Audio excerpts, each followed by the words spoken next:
Hi, I decided literally 2 minutes ago to go ahead and make another vlog. Now, it is currently 9 o'clock in the morning, and I want to tell you what I've done today. And then I'm going to tell you what I plan on reading over the next day and a half. Now, the first thing I did today is I woke up with a very, very, very bad headache and a very stiff neck.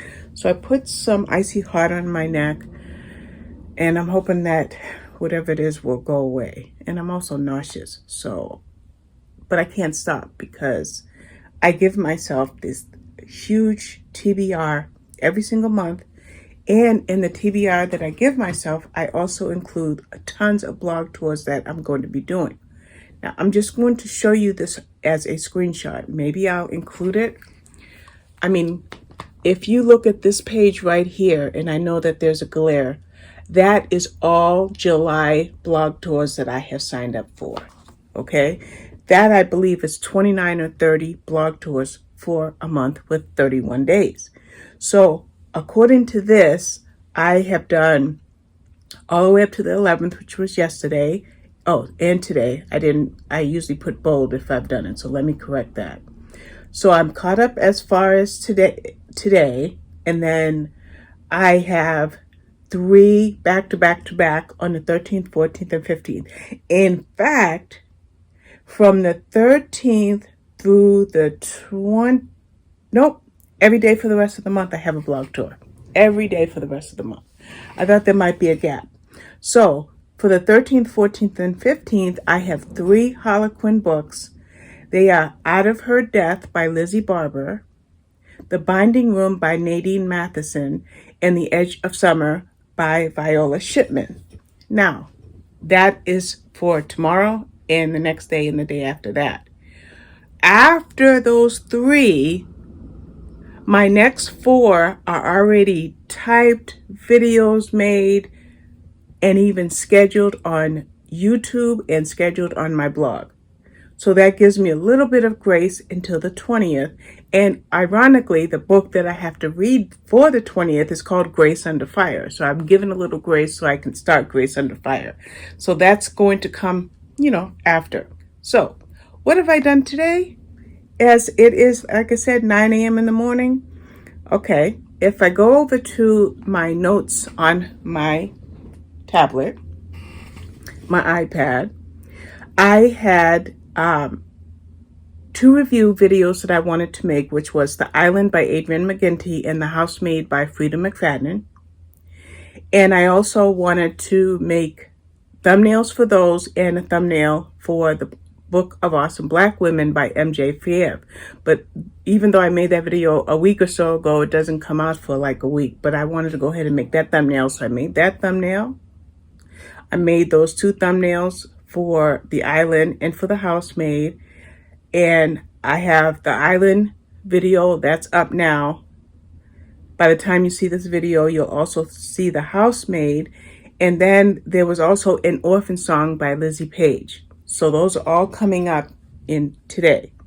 So now that I've gotten those done, the next thing I did is I join in challenges every single month. And the challenges that I joined in for July, I'm just trying to bring that up, are Fiction Feud Society, Bookish Brawlers, Literary Fight Club, The Literary Coven, The Playbookers, Reading Rivalry, and Litwits. Okay, so since I finished Miss Aldrich Regrets, then I went into each of those Facebook groups and logged my reads. Like, for example, for the Playbookers, it was just an add-on. But for Reader Rivalry, I had one of the criteria was a book that received a lot of awards. Well, the book that I read that received a lot of awards was Hidden Figures by Margot Lee Shetterly, if I'm not mistaken, if that's her name. So I logged that one. And then on Reading Rivalry, there's also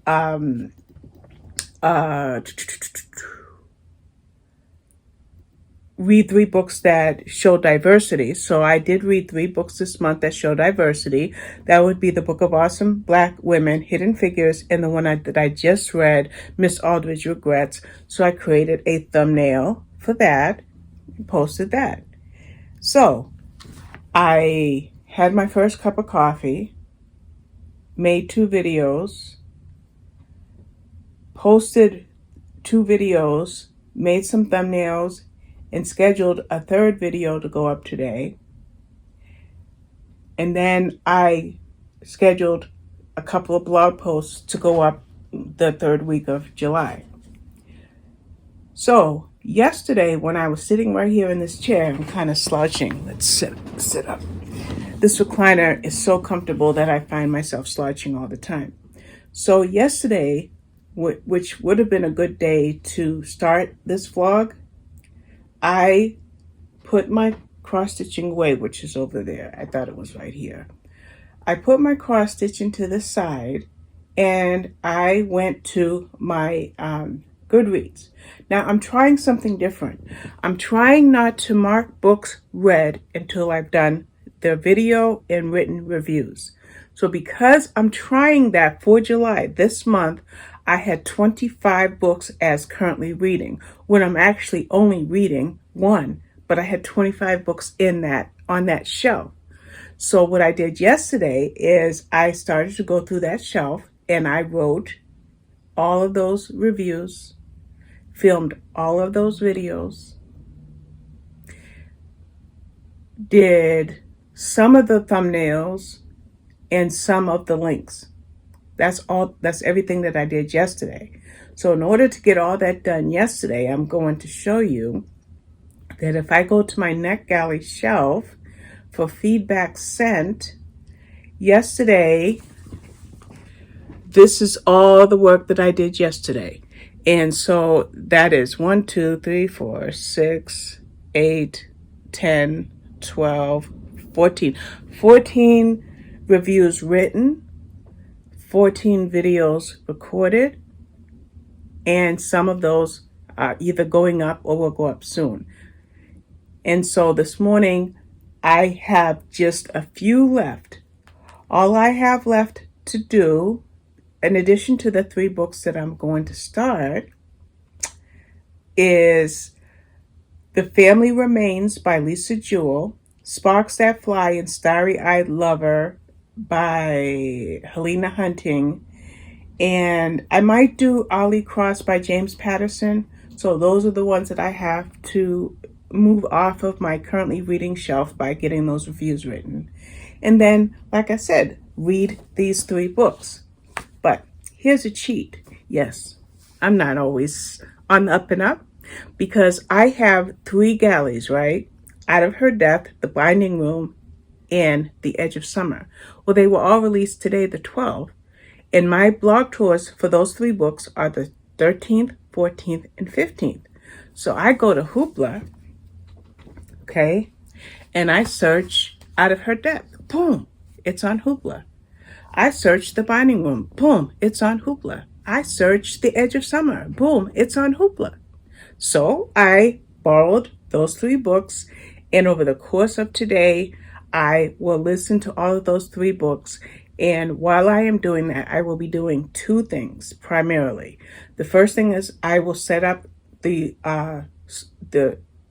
blog posts so that all I have to do is type in the review.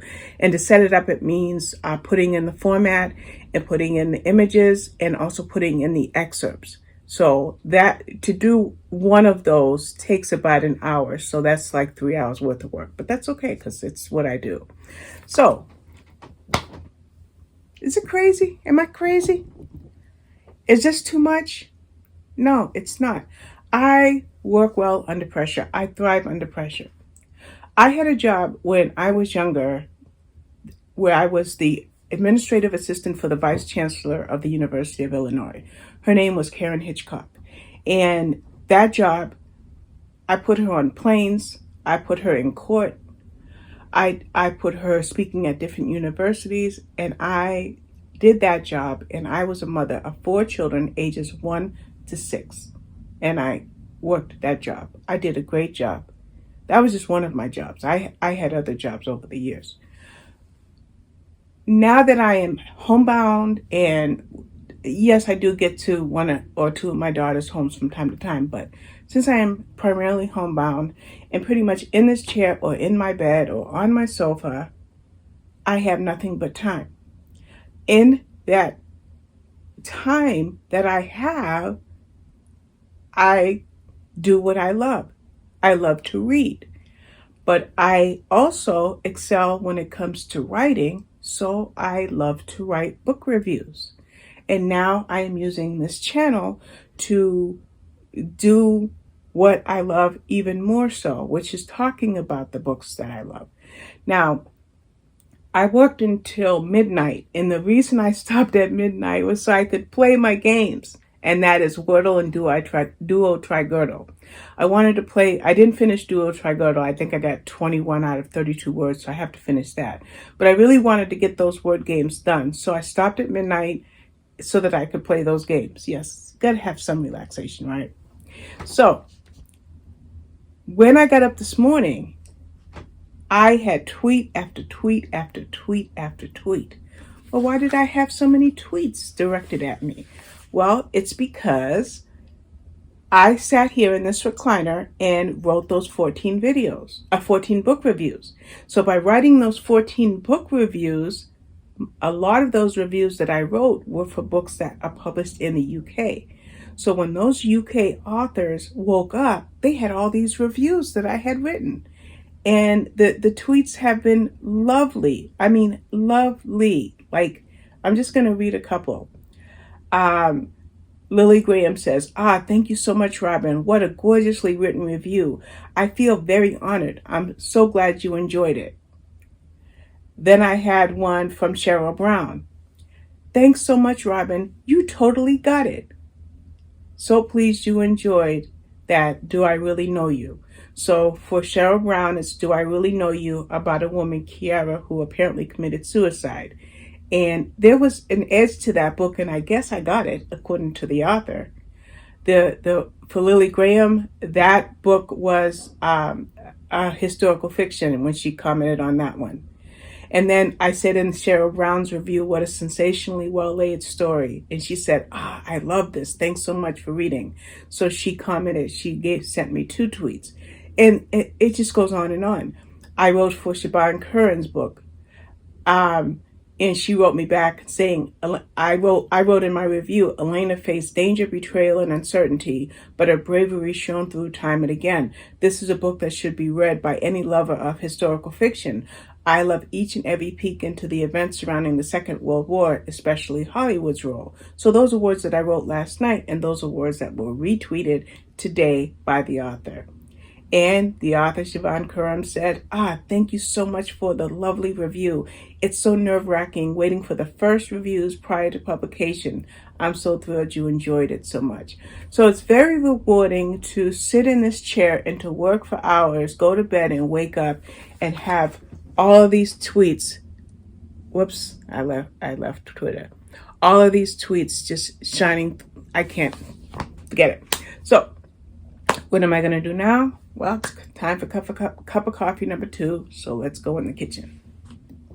Okay, so I am at my coffee pot. It's like a Keurig, but it is a New Wave pot that I use pods in. So I'm going to fill this up. It's got enough water, but I like to fill it to the top whenever I think about it. Let me see if I can adjust this camera a little bit more.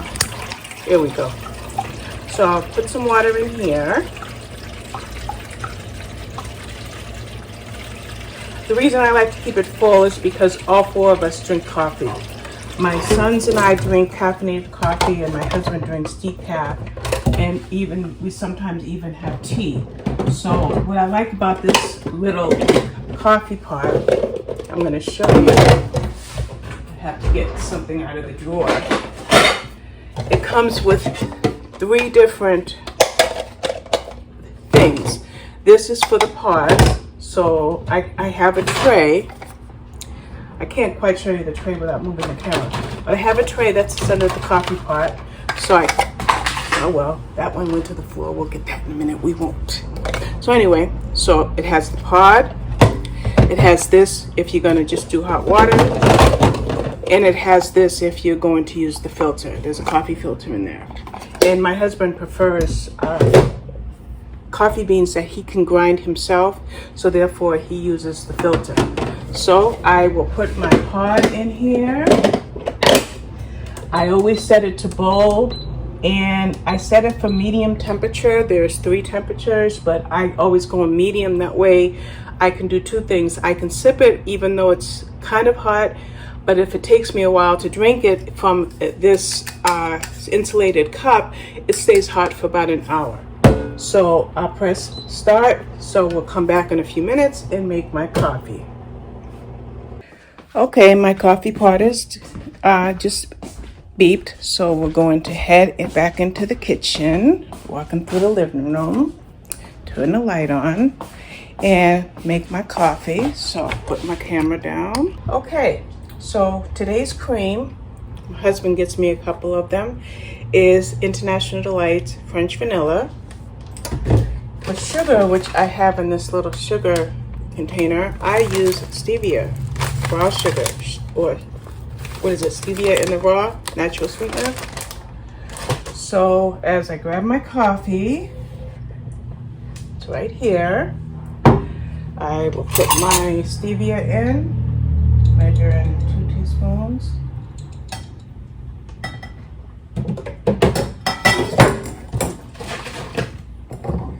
And then this makes,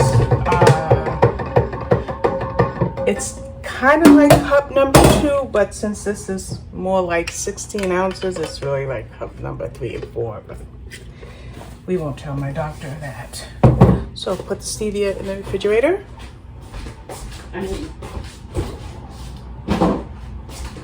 Put the cream back in the fridge, and we'll head back into my office.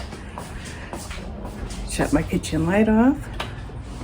Now, I am going to start Out of Her Depth by, I think it's Lizzie Barber, if I'm not mistaken. But that's the next book that I am going to read. And let's see if it's Lizzie Barber. I'm pretty sure it is. Yes, Lizzie Barber, Out of Her Depth. As I mentioned earlier, I was able to get this as an audiobook. So here's my earbud. I'm going to hit play. And before I'm not going to sit down and make my template and my blog post because I haven't stitched since last night, but I want to stitch on this. Let's move this out of the way. Those are my colors. There we go. So I want to stitch on this for a while. So the book is 13 hours. So at 2 speed, that's 6.5 hours. But after I get used to the narration, I will slowly increase it to 2.4 or 2.5. So it's still going to be a 5.5 to 6 hour book. And I just pop in from time to time in this vlog. So I'm going to set up my stitching. I'm going to turn my AC on because it says it's 80 degrees in here and I feel it. Maybe because I went in the kitchen and came back. But that's what I'm going to do now. So I will be back with more.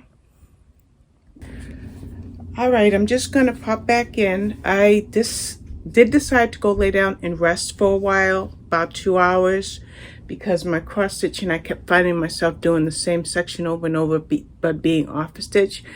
And one thing I have learned about cross stitching is when you make a lot of mistakes, it's time to step away. So I stepped away and took a nap. So I am checking my book to see where I am. I'm going to pick back up on Out of Her Depth by Lizzie Barber. And my Kindle won't turn on, but I think I have about, let's see. Oh, pardon me. See, you could tell I just got up because when you first get up, you start yawning. I have 6 hours left, so at 3 hours, at 2 speed, it's about 3 hours. So now it's 4 o'clock in the evening, my time, and now I am going to pick up with this book, and we'll see if I finish it, and I'll check in after I'm done. All right. Happy Wednesday, I guess. Yesterday did not turn out as I thought it would.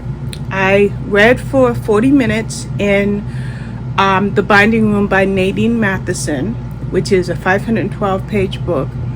And then I went to watch America's Got Talent, but then I realized that The Bachelorette with two girls is on, so I got hooked into that. And then tried to watch America's Got Talent and fell asleep. So I never did any more reading last night. I thought I was going to get at least another hour or even 2 more hours of reading in to get to maybe the 30% spot in this book, but that didn't happen. Sometimes things don't happen the way that we plan. They just happen as they happen. So today, as mentioned, is Wednesday. It's been a mediocre day. The first thing I did is I made my video for Out of Her Depth by Lizzie Barber. So I made it, edited it, uploaded it, posted it, and then I wrote and uploaded and posted my my book review on my blog. And then then I read for an hour. I did read, I think I'm on chapter maybe 19, if I'm not mistaken. So I did get a little bit more reading in this morning. I am on chapter 19, so I am doing pretty good considering 24. I'm on chapter 24.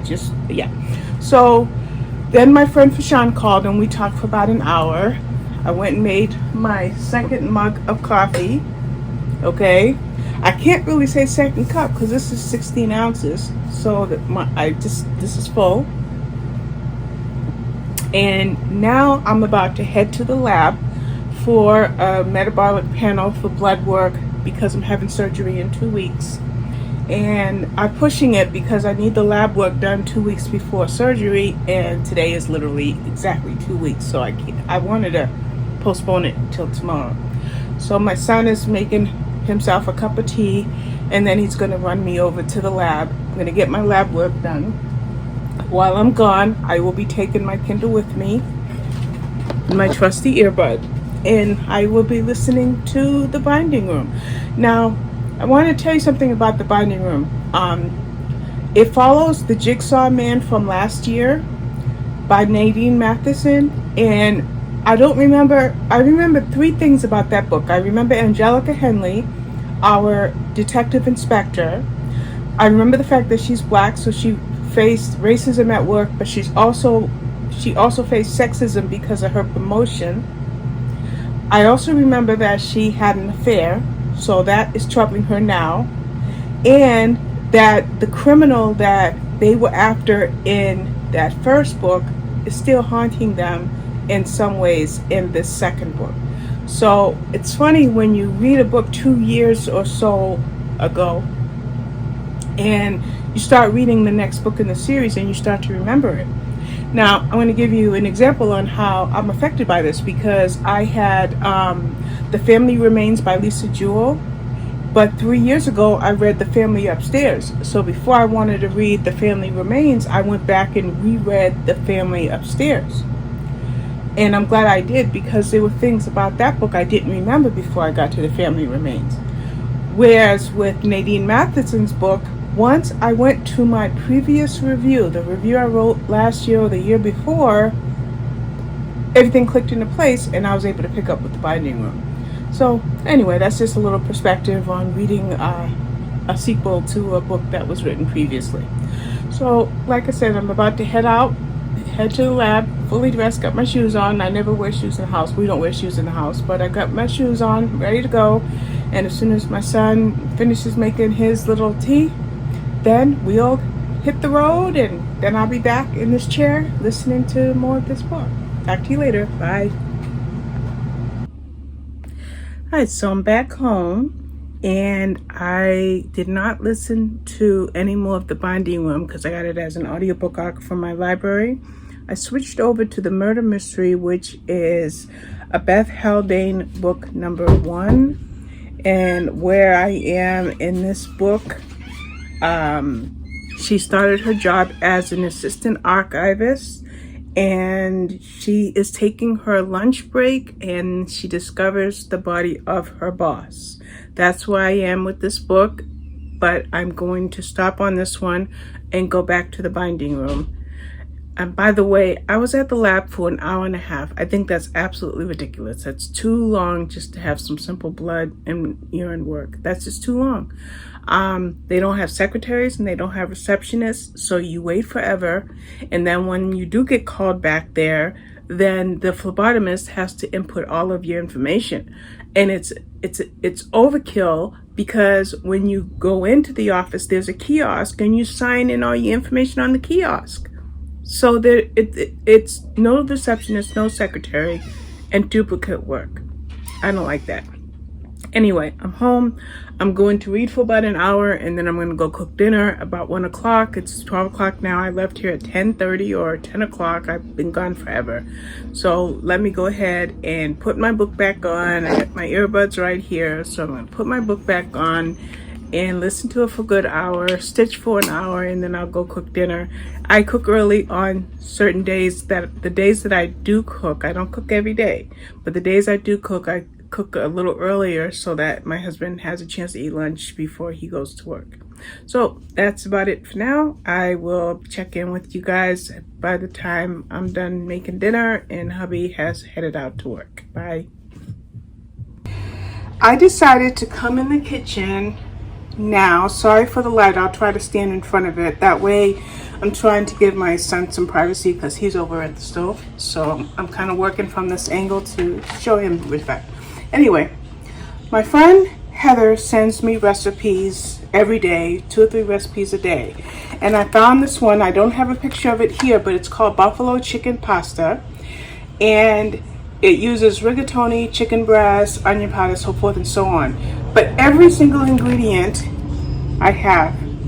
So the only thing I don't have is I don't have chicken breasts that I can cut into chunks. What I have are chicken thighs with the skin and the bone in.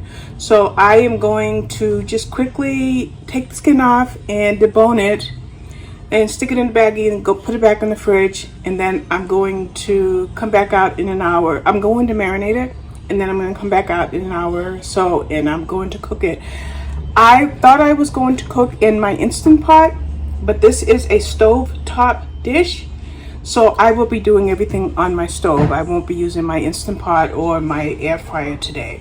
So I'm going to, I don't know, let's see if I can work with my camera on, and then I can just fast forward through my video. So the first thing, like I said, I'm going to pull the skin off the chicken. Laundry. Errands. So let me pull the skin off.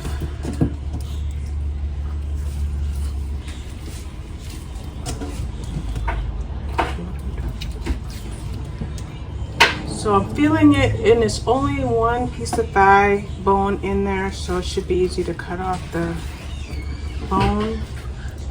Now there's a way that I thought about doing this. I thought about throwing this in the Instant Pot and letting it cook, and then it would be easier to take the chicken off the bone. But I'm just gonna go ahead and use a sharp knife and take it off that way. So I just have pulled off all the skin. It only takes a second. It's going to take longer to get the bone off then, because I think I have 8. 1, 2, 4. I have 9 thighs, and this calls for 1.5 pounds cut into chunks. And this package was, I'm hoping that it's like 3 pounds, because if it is, then I'm going to use 2 boxes of pasta. Let's see. It's not telling me, but it says it was $5, so I think it's about 2 pounds. So I'm going to use 2 boxes of pasta. I've got my cutting board right here. Sorry for the light. And my sharpest knife. And let's see how long it takes for me to debone one piece of thigh. Okay, I try to get everything in one shot. Here's my chicken, deboned, deskinned, and cut into chunks. 2 boxes of ziti, 2 different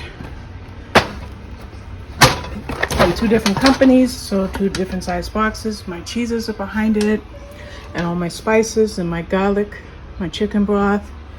My water's on for my pasta, and the only thing that looks like I didn't get was the olive oil, which is right here. So the first thing I'm going to do is I'm going to brown the chicken. So I'm going to shut the camera off while I do that, and I'll check back in. Okay, the recipe called for my chicken to be seasoned before I put it in the pot. I'm dumping it in a bowl, and I'm going to grab chili powder, cayenne pepper, and the salt and pepper.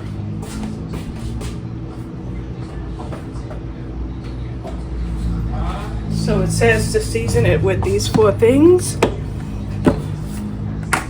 I don't usually, I'm not big into measuring when it comes to meals, especially when I know I'm going to be combining portions to make a bigger portion. You know, I may have said this before, but I make bigger portions because I got big guys. They like to lift weights and they work. One of them works 2 jobs. They work a lot of hours. They burn a lot of energy. And I've got my husband who doesn't eat nearly as much as the boys do, but still want to make an adequate amount of food. Oops, it looks like I didn't cut up some of this chicken. So let me do that really quick. I missed a piece.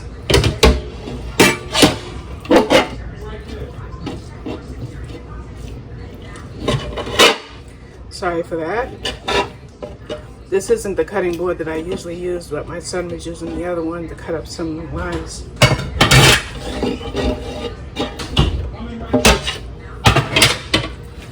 Alright, so I'm just going to add in a little bit more chili powder and a little bit more cayenne pepper. I have my pan on, so I'm going to add the olive oil and start browning this. That's it for now.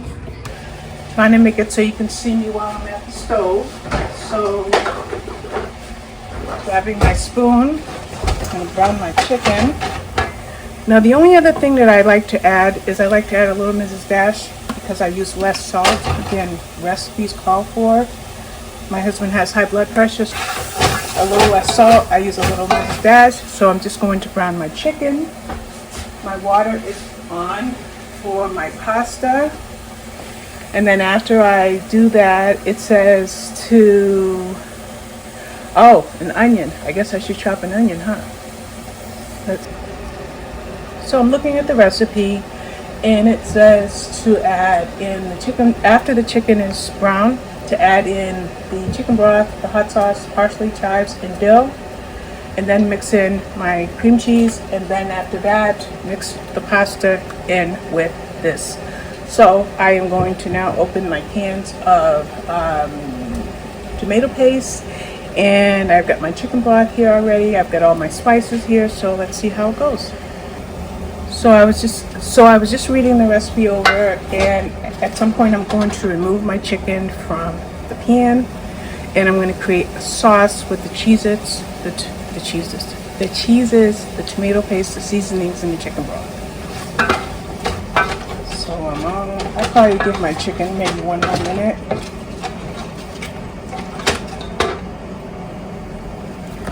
And powder. Just adding in a couple of seasonings now.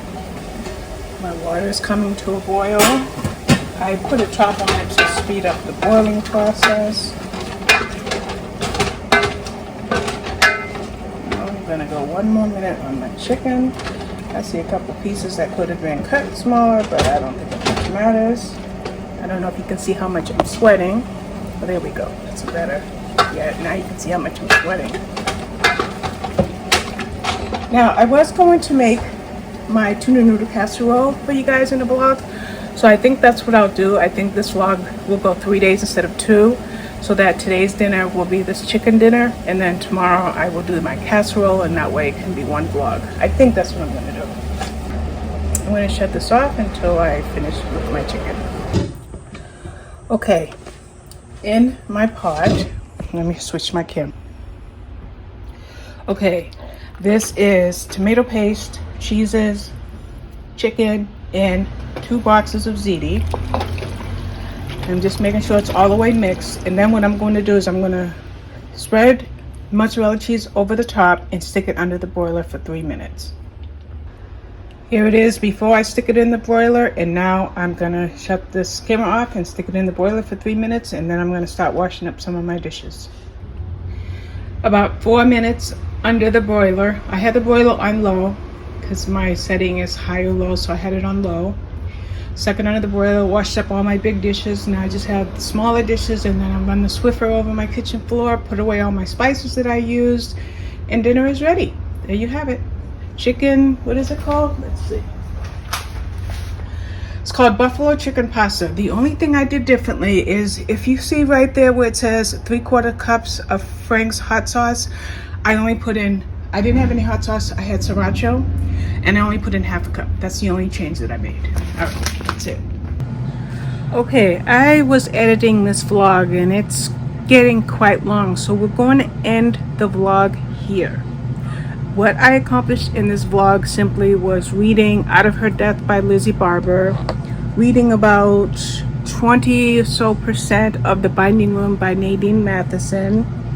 I also, while I was at the lab, I started The Murder Mystery, and who is that by? The Murder Mystery by Alice Castle. It's a 7-book series that's being re-released by Bookouture, and I got the first 3 books for a blog tour mid-August, so I did start The Murder Mystery. As mentioned, I went to the lab, I got a video up, so I think this vlog has been enough for you to kind of see how I keep myself so busy. I haven't made a heck of a lot of progress on my cross stitch, but I will show you this since I am going to go ahead and end the vlog. I am almost at the end. Let's see if I can show you. This design here is only going to where this box ends here. So since dinner is ready at 1:30 in the afternoon, I am just going to stitch until I feel like going to watch some TV. So I will at least get this top row done, and if I have enough stitching energy, I'll work on this section here, or I might just switch to another project. But I just wanted to show you where I left off with that, because while I'm sitting in this chair listening to a book or what have you, I'm throwing in a few stitches on my pattern. So I'm just going to go ahead and cohesively bring this vlog to an end, and thank you for watching. Bye bye.